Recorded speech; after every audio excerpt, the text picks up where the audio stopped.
আগের দিন আমরা পর্যায় সারণী শুরু করেছিলাম। তো সেখানে টেবিল দেখিয়ে দেখানো হয়েছিল 7টা পর্যায় রয়েছে, 18টা শ্রেণী রয়েছে। আজকে আমরা সেই পর্যায় সারণীর আরও কিছু বিষয় সম্বন্ধে আলোচনা করা হবে। এই হচ্ছে পর্যায় সারণীর টেবিল। লেফট সাইডে দুটো হচ্ছে এস ব্লক, রাইট সাইডে যে 6টা রয়েছে পি ব্লক, মাঝখানের হলুদ যে পার্টটা ডি ব্লক, একদম নিচের লাইন দুটো এফ ব্লক। এটা বলা হয়েছিল। আচ্ছা, এটা হচ্ছে যখন মেন্ডেলিভ আবিষ্কার করেছিলেন 63টি মৌল ছিল, বর্তমানে 118টি মৌল। তাই জন্য একে মেন্ডেলিভের পর্যায় সারণীর আধুনিক সংস্করণ বলা হয়ে থাকে। আজকে আমরা এই পর্যায় সারণীর ওপর থেকে নিচের দিকে গেলে, নিচের থেকে ওপর দিকে গেলে, বা রাইট সাইড থেকে লেফট সাইডে, লেফট সাইড থেকে রাইট সাইডে গেলে পরমাণুর আকার, ভ্যালেন্সি, ইলেকট্রন অ্যাফিনিটি অর্থাৎ ইলেকট্রন আকর্ষণ ক্ষমতা, ইলেকট্রন নেগেটিভিটি অর্থাৎ তড়িৎ ঋণাত্মকতা, এই সমস্ত গুণগুলো কিভাবে পরিবর্তিত হয় সেগুলি সম্বন্ধে আলোচনা করব। তো আচ্ছা, আরেকটা কথা জানিয়ে দেওয়া হচ্ছে যে পুজোর পর একটা কম্পিটিটিভ কোচিং ব্যাচ শুরু করা হবে।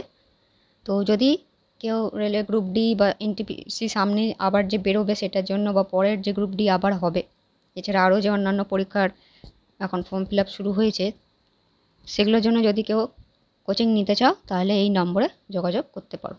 এই বছর তো গ্রুপ ডি হচ্ছেই, সামনের বছরের জন্য হবে। তো পরের বছরের জন্য যারা অঙ্কতে, বিজ্ঞানে একটু দুর্বল বা কাঁচা আছে, যাদের হিসাবপত্র করতে অনেকটা সময় লাগে, তাদের যদি কোচিংয়ের দরকার পড়ে তাহলে তারা যোগাযোগ করতে পারো। যারা তাদের বাড়িতে যদি ছোটো ভাই বোন থাকে যারা সবাই মাত্র শুরু করেছে কিন্তু তারা ঠিক এই বিষয়গুলো সম্বন্ধে জানে না, বা আর্টসের যে ছেলেমেয়েরা আছে তারাও যে সিলেবাস সম্বন্ধে বা এই পরীক্ষা সম্বন্ধে অতটা সড়গড় নয়, তো তারা যদি চাও তাহলে এই নাম্বারে যোগাযোগ করতে পারো।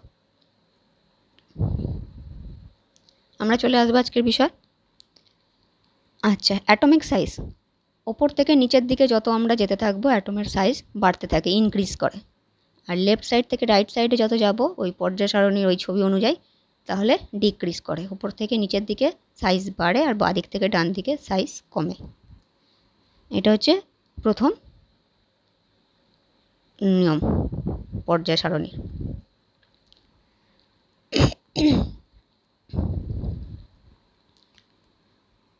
সেকেন্ড আমরা চলে আসছি ভ্যালেন্সি, যোজ্যতা।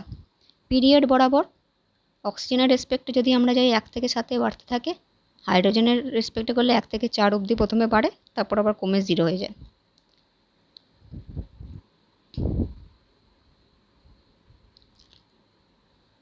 ভ্যালেন্সি অর্থাৎ যোজ্যতা থেকে কিছু প্রশ্ন থাকে, সেইগুলো নিয়ে আলোচনা করা হচ্ছে।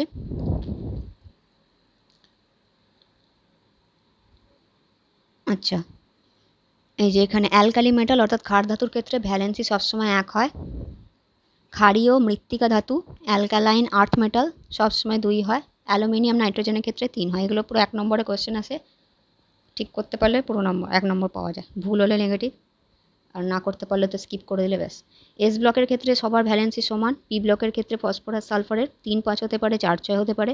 ডি ব্লকে আয়রনের 2-3 হতে পারে, কপারের 1-2 হতে পারে। এটা একদম পুরো মুখস্থ রাখতে হবে, এগুলো শর্ট কোশ্চেন।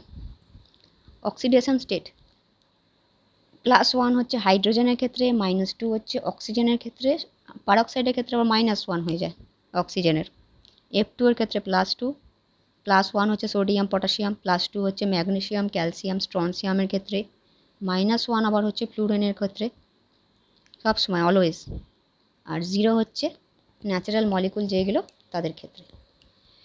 এগুলো হচ্ছে অক্সিডেশন স্টেট, অর্থাৎ অক্সিডাইজড করার সময় কার যোজ্যতা কত হয়।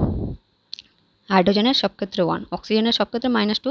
শুধুমাত্র হাইড্রোজেন পারক্সাইড বা কোনো কিছুর পারক্সাইড যখন তৈরি হয় তখন অক্সিজেনের অক্সিডেশন স্টেট হয়ে যায় -1।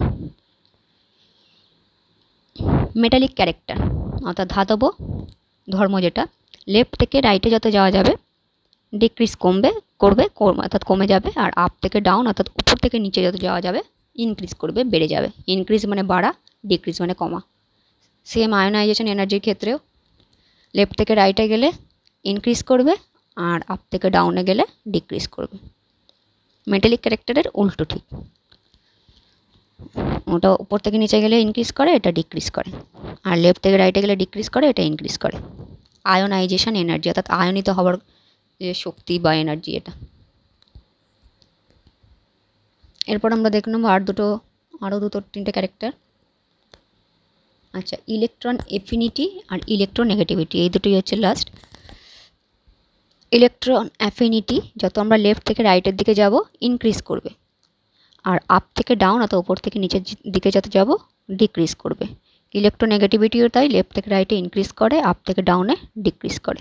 আর ইলেকট্রোনেগেটিভিটি সব থেকে বেশি হচ্ছে ফ্লোরিনের। এইটা প্রশ্ন থাকে যে ইলেকট্রোনেগেটিভিটি কার বেশি, ফ্লোরিন, ক্লোরিন, ব্রোমিন, আয়োডিন, এরকম 4টে অপশন দিয়ে দেবে। তো সেখানে ঠিক অপশানটা হচ্ছে ফ্লোরিন। ঠিক আছে, আজকে এই অবধি রইল। এগুলো একদম শর্ট কোশ্চেন, এগুলো থেকে পরীক্ষায় 1 নম্বরে প্রশ্ন চলে আসে। যাদের দরকার পড়বে আবার রিভিশন দিয়ে আরেকবার দেখে নেবে ভিডিওটাকে 2বার 3বার করে। আবার পরের দিন অন্য ক্লাসে আবার বাকি পার্ট সম্বন্ধে আলোচনা হবে।